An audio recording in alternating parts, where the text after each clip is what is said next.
აუდიტორია, რომელსაც განსაზღვრული აქვს კონკრეტული ამოცანა, ეს ამოცანა არის ცოდვის გაზიარება. ჩვენ დღეს ვსაუბრობთ რეპრესიებზე, ბატონ ოთარ ბაღათურიასთან ერთად და ძალიან საინტერესო ლექციები იქნება დარწმუნებული ვარ. ერთი პატარა გადახვევა, რა თქმა უნდა, გვინდა სოლიდარობა გამოუცხადოთ ყველა პოლიტპატიმარს, ყველა იმ ადამიანს, ვინც ამ რეპრესიების მსხვერპლია და ჩვენ აქედან გავამხნევოთ, იმიტომ რომ ჩვენ არ ვაპირებთ გაჩერებას. კიდევ ერთხელ. მადლობა ყურადღებისთვის, იმედია საინტერესო ლექციები იქნება. ისმენთ ბატონ ოთარ.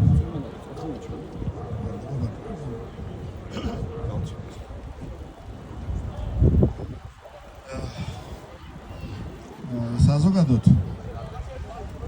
როდესაც რეტროსპექტიულად უყურებ ჩვენი ბოლო წლების ისტორიას, ასე ვთქვათ, ხო? ხანდახან კი არ მიყვარს შეთქმულების თეორიები, მაგრამ ხანდახან მაქვს ხოლმე შთაბეჭდება, რომ ხდება რაღაცნაირად ჩვენი წვრთნა ესეთ ბინარულ სისტემაში, რომ ალტერნატივა თითქოს არსებობს დიქტატურასა და კორუფციას შორის. და თითქოს ჩვენ არჩევანს გვაკეთებინებენ აი ამ ორ მანკიერებას შორის, დიქტატურასა და კორუფციას შორის. პლუს ამ მოქმედი ხელისუფლების ლეგიტიმაციის ბოლო აი მთელი ამ დროის მანძილზე, ამ 13 წლის მანძილზე, ხო 12 წლის მანძილზე ამ ხელისუფლების ლეგიტიმაციის მთავარი და ერთადერთი შეიძლება არა, მაგრამ ერთ-ერთი მთავარი ასე ვთქვათ იდეოლოგიური საფუძველი, რომელიც გარკვეულ გამოხმაურებას პოვებს საზოგადოების ნაწილში, არის ხმადაღებული სისხლიანი 9 წელი. ანუ თითქოს არის ეს განვლილი სისხლიანი 9 წელი ინდულგენცია ნებისმიერ მანკიერებაზე და ნებისმიერ ბოროტებაზე, რომელიც მას შემდეგ შეიძლება მოხდეს. და აი ამ თვალსაზრისით მე მინდა გასაგებია, რომ ის სისხლიანი 9 წელი გამოვიარეთ, ხო? და ის რეჟიმი, რომელიც მაშინ იყო ხაზგასმით რეპრესიული. ეს იყო მისი, ასე ვთქვათ, ფიჩა, მისი ერთ-ერთი ნიშანი, დამახასიათებელი ნიშანი, ეს იყო მისი არა მხოლოდ ძალაუფლების შენარჩუნების, არამედ შესაძლოა მისი აზრით, შესაძლოა რეალურადაც პროგრესის ინსტრუმენტი, რა. შეიძლება ამას უწოდოთ ჩვენ განვითარების დიქტატურა დაუშვათ, რომელიც ლოკალური მნიშვნელობით სამხრეთ კორეაში იყო, მაგრამ თვითონ ტერმინი უკვე უფრო ფართო გახდა და შეგვიძლია ეს ვთქვათ, რომ ნაცმოძრაობის დროინდელი რეჟიმი იყო თავის წარმოსახვაში მაინც იყო განვითარების დიქტატურა. ანუ მისთვის რეპრესია იყო მეთოდი, მაგრამ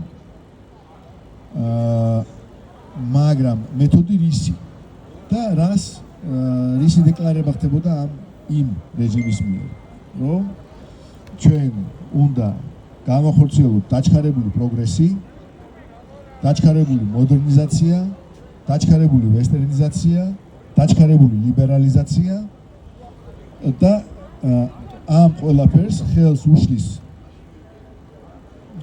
სხვადასხვა ფაქტორები, მათ შორის კულტურული ფაქტორები, მათ შორის მენტალიტეტი, ქართული საზოგადოების თავისებურებები, საბჭოთა წარსული, საბჭოთა მემკვიდრეობა, შევარდნაძის დროინდელი კიდე კორუფციული და ოლიგარქიული წარსული, სისტემური, ასე ვთქვათ, აშლილობა და აი ამ ყველაფრის დასაძლევად საჭირო იყო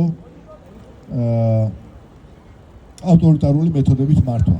ხოლო იმისათვის, რომ ეს ავტორიტარული მეთოდებით მართვა განხორციელებული იყო წარმატებულად და მას არ ქონოდა დაბრკოლება, ის რეჟიმი თავიდანვე აქცენტს აკეთებდა თავის რეპრესიულ ბუნებაზე. უпростоრად ეს ახდენდა იმის დემონსტრირებას, რომ მას არ ეშინია რეპრესიების და ის ხერხემალში გადაამტვრევს ნებისმიერ წინააღმდეგობას პროგრესის მაღალი იდეის სახელით. როგორი იყო მისი იდეები, როგორი იყო ეს პროგრესის კესვლა და რამდენად სწორად პოზიციონირდა ეს სხვა საკითხია. საუბარია მხოლოდ იმაზე, რომ ის რეჟიმი რეპრესიას იყენებდა გააზრებულად და მისი დანიშნულება, ამ რეპრესიების დანიშნულება იყო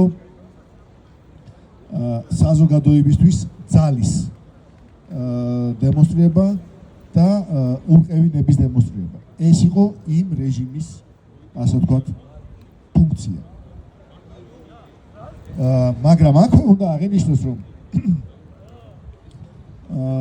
ოლიმპის მწვერვალიდან ნათქვამს თუნდაც სისულელეს ან უზნეობას საზოგადოების მნიშვნელოვან ნაწილში ის რადიაციასავით ვრცელდება და აქვს მორალური კანონის ნორმა. როდესაც ხელისუფლება ამბობს, აცხადებს მაგალითად ნულოვან ტოლერანტობას, როდესაც ხელისუფლება ამბობს, რომ ხელი არ იგანგალდეთ პირდაპირ ესროლეთ და ამ შემდეგ, როდესაც ამას ამბობს ხელისუფლება, ეს ნიშნავს, რომ სიცოცხლე აღარ არის ხელში უხებელი, ეს ნიშნავს, რომ ზნეობრივი ბარიერები, რომელიც გვუდავს ჩვენს ძალადობისგან და ამ შემდეგ, არის მოხსნილი. ანუ პრინციპში ხელის აუკანკალებლად სროლა, ხელის აუკანკალებლად მკვლელობა, ადამიანის გარკვეული მიზნით წამება არის დასაშვები. და ამ შემთხვევაში დასაშვები არა მხოლოდ ხელისუფლების მხრიდან, არამედ არახელისუფლების მხრიდანაც. როდესაც ეს განცხადება გააკეთა თავიზოზე მიშა სააკაშვილმა, მე მაშინვე ვთქვი, რომ შეიძლება დანაშაულის რაოდენობა შემცირდეს და გამოძიებული დანაშაულის რაოდენობა გაიზარდოს, მაგრამ აუცილებლად გაიზრდება დანაშაულის სისასტიკის ხარისხი. და ესეც მოხდა. მე სტატისტიკა მეცაჩვენა. მაგრამ კიდევ ერთხელ ის რეჟიმი თავიდანვე იყო მზად, რომ პოზიციონირება მოეხდინა როგორც რეპრესიული. თავის პოზიციონირება. დღეს ჩვენ ვართ რეჟიმის პირობებში, რომელიც როგორც დაიწყო დასაწყისში როგორც ვახსენე, რომლის ლეგიტიმაციაც დაფუძნებულია აი ამ განვლილ სისხლიან 9 წელზე. რომელიც არ ეწევა ან აქამდე არ ეწეოდა მასშტაბურ რეპრესიებს, არ პოზიციონირებდა როგორც ურყევი, ნების, სასტიკი განმახორციელებელი, მაგრამ თავისი ძალაუფლების შენარჩუნების მიზნით ამა თუ იმ ფორმით ასევე მიმართავს რეპრესიებს. და აქ მნიშვნელოვანია რომ გავარჩიოთ ერთმანეთსგან რეპრესია და ლეგიტიმური კანონიერი ძალადობა. ეს უნდა გავარჩიოთ აუცილებლად ერთმანეთსგან. სახელმწიფო ეს არის ზოგადად ძალადობის ინსტრუმენტი და ეს არის სუპერმოძალადე, რომელიც არსებობს იმისათვის, რომ შეწყვიტოს, აღკვეთოს, არ დაუშვას ყველას წინააღმდეგ ომი, რომ არ დაუშვას ძალადობა ყველა ფეხის ნაბიჯზე, ყველას მიერ. ამიტომ ხელისუფლება არის ერთადერთი ინსტიტუცია, სახელმწიფო არის ის ინსტრუმენტი, რომელსაც აქვს ძალადობის კანონიერი ლეგიტიმური უფლება.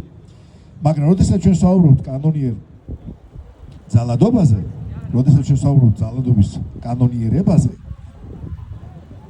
აქ კანონიერება არის საზღვრელი გადამწყვეტი ფაქტორი. და რითი განსხვავდება კანონიერი ძალადობისგან, მაგალითად დანაშაულის აღკვეთისგან, ან დამნაშავის მიმართ ამა თუ იმ სახის აღკვეთი ღონისძიების შეფარდებისგან, რითი განსხვავდება რეპრესიები. ფორმალურად შეიძლება არაფრით. თქვათ 30-იანი წლების საბჭოთა რეპრესიები რო იყო, იქაც რაღაცა მუხლებს უყენებდა 58 მუხლი სამშობლოს ღალატი და დამთავრებული იყო ამბავი. ხო, არც შეჯიბრებითი სასამართლო იყო ეს ეგრეთ წოდებული ყბადაღებული სამეულები, შეიპყრობდნენ ტიპს, ვიღაცამ დაწერა რომ ეს ტიპი აპირებს სამშობლოს ღალატს, მე ვიღა ტიპები მოვიდოდნენ ღამით. შეიპყრობდნენ სამი კაცი იტყოდა თანახმოვარ დაეხმეტა. ფორმალურად, პროცედურა ესეთი იყო. შეგვიძლია თუ არა შევთქვათ, რომ ეს პროცედურა უკანონო იყო. და აქ ძალიან საინტერესოა რა. ავტორიტარული და საბჭოური ტრადიციის ქვეყნებში და ქართული საზოგადოების მნიშვნელოვან ნაწილში ჩვენ გვაკლია იმის გაგება, რომ კანონი ყოველთვის კანონიერი არ არის. კანონი შეიძლება არ იყოს კანონიერი. რა შემთხვევაში არ არის კანონი კანონიერი? კანონი არ არის კანონიერი იმ შემთხვევაში, თუ ის არ ღვევს მასზე უფრო მაღალი წესის კანონის, მაგალითად, თუ ჩვენ რელიგიური საზოგადოება ვართ, რელიგიური დოგმების, ხოლო თუ ჩვენ სეკულარული საზოგადოება ვართ, კონსტიტუციური ნორმის, არა მხოლოდ დებულების საკუთრივ ჩანაწერის, არამედ მისი სულისკვეთების დარღვევასაც. ანუ თუ მე კონსტიტუციაში მიწერია მაგალითად, რომ ადამიანის სიცოცხლე არის უმაღლესი ღირებულება, ერთი მხრივ ეს მიწერია და მეორე მხრივ ვიღებ კანონს, რომელიც სიცოცხლის ღირებულებას ხელყოფს, მე ვარღვევ კონსტიტუციას და ამგვარი კანონი არის უკანონო. აქ არ აქვს საუბარი სამართლიანია თუ სამართლო. საუბარი იმაზე, რომ ეს კანონი თავისთავად კანონი არის უკანონო. და რეპრესიები არის სწორედ საზოგადოების დაშინების მიზნით კანონიერების ზღვარზე განხორციელებული ძალადობრივი ქმედებები. შეიძლება ეს ზოგ შემთხვევაში გაფორმდეს როგორც კანონიერი ქმედება, მაგალითად მიიღო შესაბამისი კანონი, შესაბამისი პროცედურის დაცვით შეიპყრონ ადამიანი და შესაბამისი მუხლი წაუყენონ და შესაბამისი სანქცია მიმართონ. შეიძლება. და თითქოს ამგვარად გააბრაონ, ლეგიტიმაცია მოახდინონ ამ რეპრესიის. მაგრამ ჩვენ ყოველთვის უნდა გვახსოვდეს არსებითი ნაწილი და არაფორმალური. რეპრესიები ეს არის საზოგადოების დაშინების მიზნით, არა საზოგადოებაში ძალადობის, უკანონობის, დანაშაულის აღკვეთის, არამედ საზოგადოების დაშინების მიზნით განხორციელებული ქმედებები. მიუხედავად დამოუკიდებლად იმისგან, იქნება ეს ქმედებები პროცედურულად და იმე ფორმით ლეგიტიმიზირებული თუ არა. მაგრამ კიდევ ერთი რამ, რაც განასხვავებს ამ რეჟიმს, დღევანდელ რეჟიმს, უწინდელი რეჟიმისგან, არის შემდეგი. უწინდელი რეჟიმი, მიუხედავად თავისი ხაზგასმით რეპრესიული ბუნებისგან, ცდილობდა, რომ სახელმწიფო ინსტიტუტების ავტორიტეტი და რეპუტაცია შეენარჩუნებინა მაღალ დონეზე. ანუ ის ახორციელებდა რეპრესიებს ხშირ შემთხვევაში კაცჭამიური კანონების მეშვეობით, ხშირ შემთხვევაში ისედაც კაცჭამიური კანონების მიღმა, ანუ პირდაპირ კანონდარღვევით, მაგრამ კანონდარღვევი არ უნდა ყოფილიყო მაგალითად პატრული, საპატრულო პოლიციის თანამშრომელი. ის არ უნდა ყოფილიყო ამ რეპრესიულ აპარატის მსახური, ის არ უნდა ყოფილიყო ამ რეპრესიის მონაწილე. პატრული უნდა ყოფილიყო კანონმორჩილი მოქალაქეების იმედი.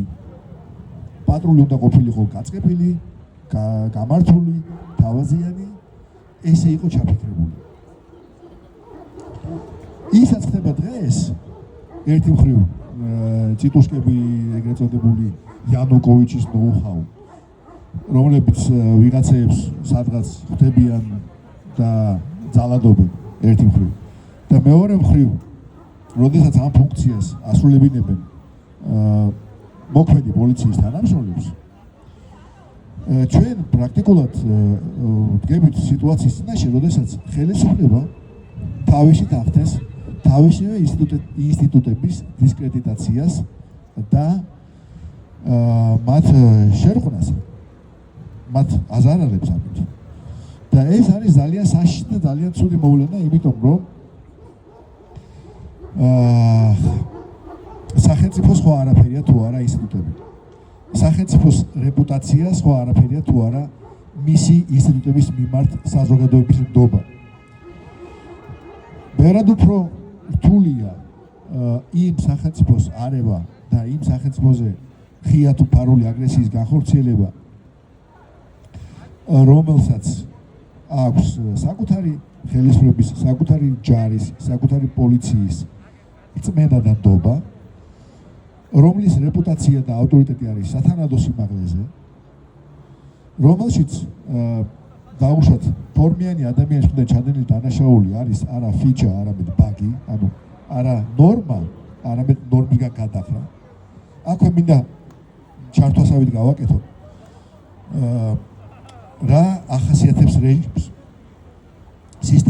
სისტემა ახასიათებს არა ჩვენ ხშირად გვეუბნებიან ხოლმე, რომ აიქაც ეგეთი რაღაცები ხდება, სადღაც ხდება კიდევ.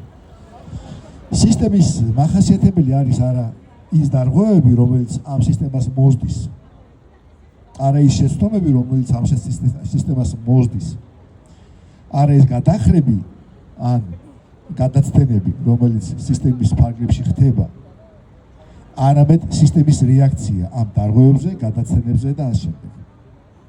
ეს არის განსხვავება ფიჩასა და ბაქს შორის და ჩვენ ვხედავთ, რომ დღევანდელი ხელისუფლება აი ამ მთელი პროცესის მანძილზე მე რამდენადაც ვიცი, არც ერთი ყოველ შემთხვევაში საზოგადოებისთვის ფართოდ ცნობილი გამოძიება არ ჩატარებულა ხელისუფლების თუ სახელმწიფო ინსტიტუტების თუ ძალოვანი ინსტიტუტების მიერ ჩადენილი დანაშაულის გამოძიების შესახებ. ფორმალური ფაქტიც კი არ ყოფილა. ამდენად ეს დღევანდელი ქმედებებით ხელისუფლება არ გვევს კანონიერ სივრცეს, საზოგადოების, სახელმწიფოს კანონიერ სხეულს, მის საზოგადოებასთან ხელისუფლებას შორის ნდობის და თანადგომის ფენომენს, როგორც ესეც, და ამგვარად ზრდის ქვეყნის ისევ როგორც საკუთარი თავის ხელისუფლებისაც, მაგრამ მთლიანობაში ქვეყნის მოწყვლადობას. ანუ რეალურად ჩვენ ვდგებით სიტუაციის წინაშე, როდესაც რაიმე რომ მოხდეს, უბედურება რომ დატრიალდეს, დაუშვათ, ხო? აღმოჩნდება, რომ ჩვენ ვიქნებით ნეიტრალური, ჩვენ შეიძლება აღმოჩნდეთ ნეიტრალური ან სკეპტიკური ისეთი მოწოდებების მიმართაც, რომელიც მიმართული უნდა იყოს, ან რომელიც რეალურად მიმართული შეიძლება იყოს, აი იმ პრობლემის, იმ კრიზისის გადასაწყვეტად და გადასაჭრელად, რომელიც უეცრად თავს დაგვაყდა რაღაც სიტუაციაში. მე მინდა რომ ეს გავიაზროთ კარგად. ერთი მხრივ ხელისუფლება ახორციელებს რეპრესიებს იმისათვის, რომ დააშინოს საზოგადოება და ამგვარად შეინარჩუნოს ძალაუფლება. შეიძლება ეს რეპრესიები არ არის ძალიან მასშტაბური, შეიძლება ეს რეპრესიები არ არის სასტიკი, შეიძლება ეს ხელისუფლება ჯერ კიდევ ინარჩუნებს იმ დისტანციას, რომ კონდეს კიდევ სათქმელად რომ ის სისხლიანი ხაწელი. მაგრამ ხელისუფლება მიმართავს რეპრესიებს თავისი ძალაუფლების შესანარჩუნებლად და ვერაცნობიერებს, რომ ამგვარად ეს ხელისუფლება ძილს უთხრის თავის საყრდენს. მე მინდა ეს მოკლე ლექცია ძალიან ცივა. მიკროფონი ვერ მიჭირავს ხელში. მე მინდა ეს დღევანდელი ჩვენი შეხვედრა დავამთავრო ერთი ჩინური შეგონებით, თუ არ ვცდები, მოკლედ არ მახსოვს სად არის, მაგრამ იქ არის ესეთი მომენტი, რა არის კრიტიკულად მნიშვნელოვანი, ესეთი თავისუფალი თარგმანი რომ ვიხმაროთ, რა არის კრიტიკულად მნიშვნელოვანი იმისათვის, რომ ქვეყანა არ დაეცეს და ჩამოთვლის ბრძენი, ჩამოთვლის სამრამეს. ეს არის თავარი, მაგრამ შეგვიძლია ვიგულისხმოთ ხელისუფლების ნდობა, ჯარი და სურსათი. და საბოლოო ჯამში ყველაფრის დათმობა შეიძლება ნდობის გარდა. მე არ ვარ დიდი მოყვარული ჩინური ფილოსოფიის და არ მინდა ახლა პოლემიკა იმის თაობაზე რამდენად სწორი სიბრძნეა, მაგრამ ერთი რამ მნიშვნელოვანია. ნებისმიერი სისტემის მდგრადობას, ნებისმიერი სისტემის, მათ შორის საზოგადოების და სახელმწიფოს მდგრადობის, უпростоრად ნებისმიერი სოციალური სისტემის, რომელსაც ქმნიან ადამიანები, მდგრადობის აუცილებელ პირობას და კომპონენტს წარმოადგენს სწორედ ნდობა. და ჩვენი საზოგადოება, თანამედროვე დასავლური ლიბერალური საზოგადოება დაფუძნებული არის დაწერილ ნორმებზე და კანონებზე. და იმ წმენაზე, რომ კანონები არის სამართლიანი და რაციონალური. და როდესაც ხელისუფლება არ ღვევს ამ კანონებს, ან ქმნის უსამართლო კანონებს იმისათვის, რომ შეინარჩუნოს ძალაუფლება, იგი აზიანებს სისტემას და განაპირობებს გრძელვადიან პერსპექტივაში თავის მოწყვლადობასაც, მაგრამ რაც კიდევ უფრო უარესია, სულხან-საბასეული მაოხარი გვტარებით მისი წასვლის შემდეგაც კი სისტემის მზარდ მოწყვლადობას. მე სამწუხაროდ დღეს არ მაქვს პოზიტიური მესიჯი დღეს შეკრებილთათვის, იმიტომ რომ თვითონ რეპრესიების ბუნება და რეპრესიული რეჟიმის ეს დრეიფი ამ ჩვენი ხელისუფლების არ მიტოვებს მე რეცეპტს იმისა თუ რა შეიძლება ამას დაუპირისპიროთ რა. რითი შეიძლება ეს გამოსწორდეს. ერთადერთი გამოსავალი არის ის, რომ რაიმენაირად ეს ხელისუფლება ვაიძულოთ ან დათვოს ძალაუფლება, ან შეწყვეტოს რეპრესიული მოქმედება ძალაუფლების არ დათმობის პირობის მიუხედავად. მაპატიეთ რაღაცა დომხალია აქ რაღაცა და დავამთავროთ დღეს. მადლობთ ყურადღებისათვის.